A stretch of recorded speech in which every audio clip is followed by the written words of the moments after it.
Chapati and பரோட்டாக்கு டிஃப்ரெண்ட்டாக டேஸ்ட்டாக side dish recipe தேடிட்டு இருந்தீங்கன்னா கண்டிப்பாக இந்த எக் குருமா ரெசிபி உங்களுக்காக தான்.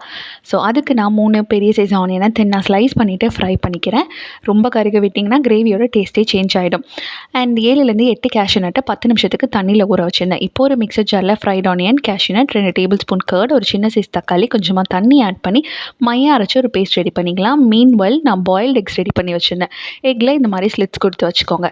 இப்போ ஒரு பேனில் ஒரு டேபிள் ஸ்பூன் எண்ணெய், ஒரு டேபிள் ஸ்பூன் பட்டர், மஞ்சள் தூள், மிளகாய் தூள், ஜீரகத்தூள், உப்பு எல்லாமே உங்கள் காரத்துக்கு ஏற்ற மாதிரி ஆட் பண்ணிவிட்டு நல்லா ரோஸ்ட் பண்ணதுக்கப்புறமா பாயில்டு எக், ஒரு பச்சை மிளகா இதெல்லாம் ஆட் பண்ணி நல்லா குக் பண்ணிவிட்டு அரைச்சி வச்ச பேஸ்ட் தேவையான அளவு தண்ணி ஆட் பண்ணி 7 நிமிஷத்துக்கு லோ ஃப்ளேமில் நல்லா குக் பண்ணதுக்கப்புறமா 1/2 டேபிள் ஸ்பூன் அளவுக்கு கரம் மசாலாவையும் ஆட் பண்ணிவிட்டு நல்லா குக் பண்ணதுக்கப்புறமா உப்பு காரம் கரெக்டாக இருக்கான்னு செக் பண்ணி பார்த்துட்டு 2லேருந்து 3 table spoon fresh cream, kasuri methi add பண்ணி ஒரு 5லேருந்து 7 நிமிஷத்துக்கு லோ ஃப்ளேமில் குக் பண்ணி இறக்குனா சூப்பர் டேஸ்ட்டான எக் குருமா ரெடி. கண்டிப்பாக ட்ரை பண்ணி பாருங்கள். இது டிஃபன் ஐட்டம்ஸ் எல்லாத்துக்கூடமே ரொம்பவே நல்லாயிருக்கும்.